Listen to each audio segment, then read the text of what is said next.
Bonjour à toutes et à tous, j'espère que vous allez bien et bienvenue dans ce débrief en date du 25 février 2025. Comme d'habitude, nous allons balayer le calendrier économique, puis nous ferons un point S&P 500, Nasdaq et puis nous finirons par le BTC.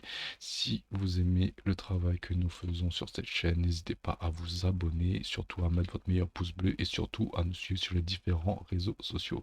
Alors, ceci étant dit, le calendrier économique de cette semaine. Alors, pour moi, la semaine. Alors là, déjà, on va. Il me semble que la semaine dernière, il y avait aucune data importante, même aucune data significative. Alors ça c'était la semaine dernière. Tac. Non, bon, il y avait le FOMC minutes. Bon, voilà, c'était anecdotique. Donc voilà. Donc cette semaine pour moi, il me semble qu'il y a uniquement une seule data à surveiller et ça serait pour moi et c'est pour moi le corps PCE. Donc moi je m'attends, donc là on a un consensus à 0,3, ok. Donc voilà, donc comme d'habitude, ici, si les résultats sont en deçà de ce qui est prévu dans le consensus, ça sera plutôt bullish, si on peut dire ça ainsi, et dans le cas contraire, ça sera plutôt bearish. Autre data importante à prendre en considération en cette fin de mois, c'est l'expiration, on va dire, des contrats à terme. Donc il y a beaucoup de contrats qui arrivent à terme en ce vendredi. Donc là pour moi la grosse journée à volatilité, ce sera ce vendredi 28 et la date importante viendra aux alentours de 15h30 heure européenne. Alors si on se projette un peu sur les datas économiques à venir, pour moi la data qui viendra d'ici 1 à 2 semaines, ça sera bien sûr les chiffres de l'inflation. Donc là, on a un premier aperçu avec le corps PCE. Et puis surtout, voilà, les chiffres de l'inflation qui viendront le 12 mars. Donc d'ici là, on aura un peu de temps. Donc pour moi, la data la plus importante, c'est celle qui vient cette semaine, le corps PCE. Alors ceci étant dit, passons à l'analyse du S&P 500. Donc là, le S&P 500, euh, comme on peut le voir, il était dans un range. Malheureusement, on est venu dévier ce range ici au nord. On l'a réintégré. Donc à partir de là, les probabilités. Alors attendez, je vais peut-être éclaircir ça un petit peu. Alors une fois qu'on a réintégré ce range, ben, la probabilité de revisiter le bas de range augmente et très fort. Donc là, pour moi, on a pris une fois un ATH, on est venu se balader ici, on est venu refaire un ATH, et puis on est venu reprendre derrière, et puis on a eu une grosse réaction, une vive réaction. Donc là, grosse imbalance, donc là, on a une imbalance baissière qui s'est formée ici. Donc voilà. En plus, il y avait une imbalance haussière qui s'était formée, qui a été contrebalancée par une imbalance baissière. Donc ça, ce genre de pattern, c'est assez puissant. Et cela m'invite à penser, et même on va dire il y a une forte probabilité qu'on vienne à minima visiter ce niveau-ci au niveau des 5907. Et s'il n'y a pas de réaction, donc en plus ce niveau-ci sera dans cette imbalance haussière ici. Voilà, donc si ce niveau-là est maintenu, on peut espérer une continuation haussière. Mais voilà, si on perd ça, il y a de fortes chances qu'on vienne visiter le bas de range au 5771 et revenir rebalayer une énième fois le bas de range ou ben, si le bas de range n'atteint pas et si la correction est plus importante, ben, revisiter ces niveaux-là et ainsi que ces niveaux-là. Comme je vous ai dit la semaine dernière, bah, on voit que le momentum perd sa force, hein. Donc si on dézoome un peu, on passe en hebdomadaire, on peut voir que bon voilà, on avait cette belle trendline, on commence à voilà, latéraliser. Donc moi pour moi, ce qui serait un stimulus, comme je l'ai dit tout à l'heure dans le cadre économique, ce serait mois prochain, le 12 mars, des chiffres de l'inflation qui s'améliorent, hein. Et déjà, dans un premier temps, les chiffres du corps PCE à venir ce vendredi qui s'améliorent. Si nous avons des chiffres qui sont corrects, même plus que corrects, bah, ça pourrait repousser le marché à la hausse. Alors que là, aujourd'hui, moi, je spéculerai, enfin, en tout cas, ce que le graphique me dit au jour d'aujourd'hui, c'est qu'on est dans un range, on est venu dévier au sud, on a réintégré, on est parti au nord, on a nettoyé ici, distribué ici au nord, et puis on a réintégré le range. Donc là, pour moi, il y a de fortes probabilités qu'on revienne visiter le bas de range pour refaire un nettoyage. Et si ça tient, on réintégrera, et ainsi de suite. Mais si ça tient pas, on corrigera plus profondément. Mais là, au jour d'aujourd'hui, je pense que le marché est en attente d'un stimulus. Voilà, j'ai pas plus de choses à dire sur le S&P 500. Donc après, je voulais rajouter à cela aussi que, ben, en parlant des chiffres de l'inflation, si on voit sur toutes Truflation, on voit que l'inflation en temps réel diminue, mais par rapport aux données de Truflation, donc Truflation c'est un site internet qui donne, comme je disais tout à l'heure, qui donne l'inflation en temps réel. Il y a un décalage entre les chiffres annoncés ici dans le calendrier économique et enfin de la Fed et les chiffres de Truflation. Donc voilà, donc il y a une petite latence, donc c'est pour ça que moi au mois de mars, je pense qu'il y aura une amélioration de l'inflation. Et au mois d'avril, il y aura une nette amélioration. Quand on regarde ce graphique-là, on voit que l'inflation descend. Mais voilà, avec un petit décalage. Donc c'est pour ça que moi, je pense que le contexte macroéconomique va s'améliorer. Et que peut-être ici, bah là, on viendrait juste éventuellement nettoyer une énième fois au sud pour voilà, repartir plus haut. Bon, voilà. Moi, au jour d'aujourd'hui, je spéculerai sur ces points-là.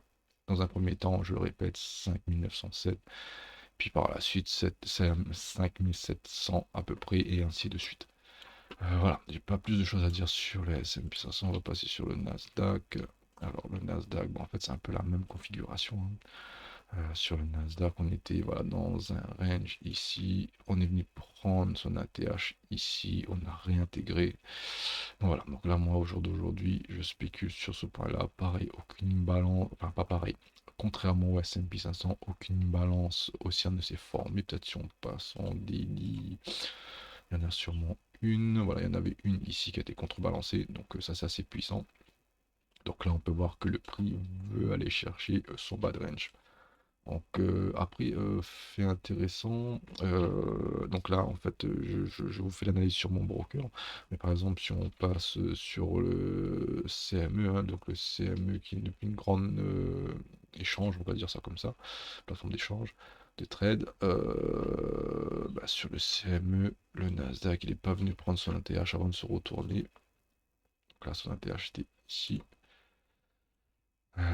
Donc voilà, sur le CME, on n'est pas venu prendre son ATH pour se retourner, mais par contre, on a venu prendre deux gros points d'intérêt et on s'est retourné.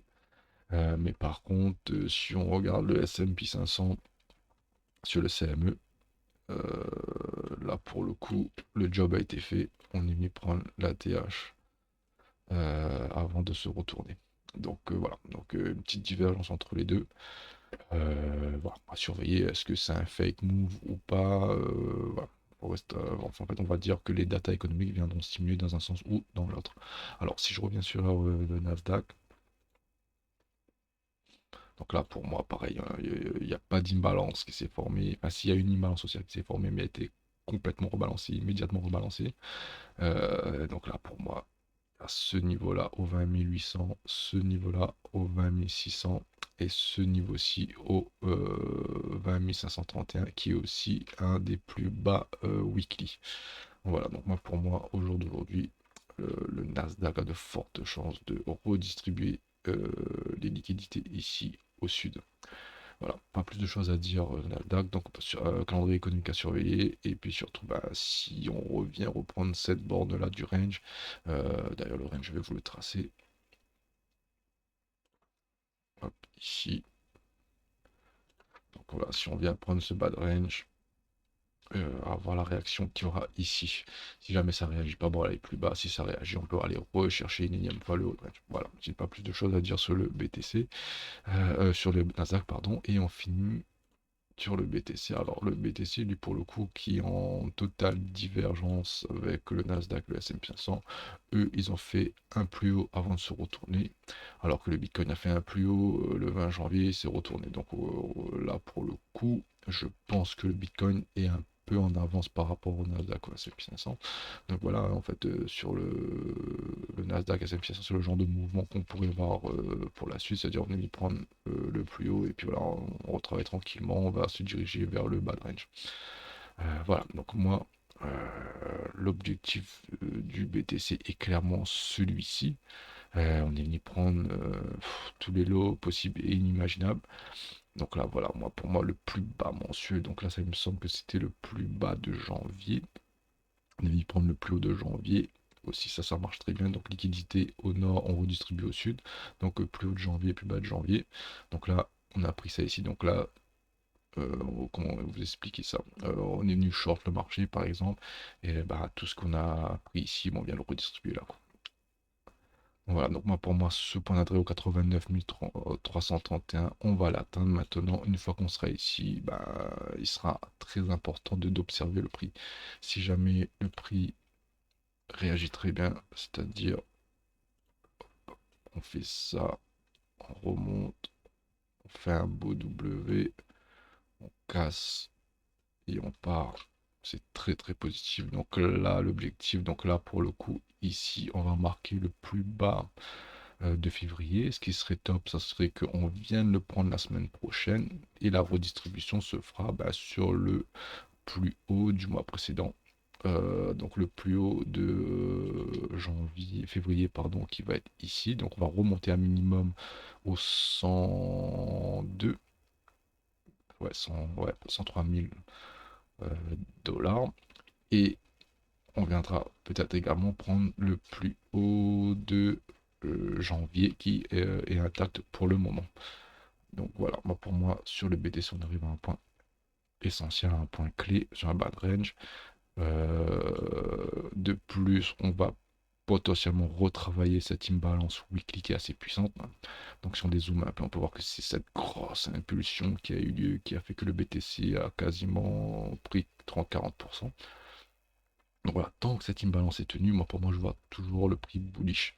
Maintenant, si on perd ça, ben, ça corrige un peu plus fort. Donc, on aura le milieu de cette imbalance à 82 200 environ. Et si vraiment, vraiment on corrige fortement, on va aller retravailler l'ancien ATH au 73 500 environ.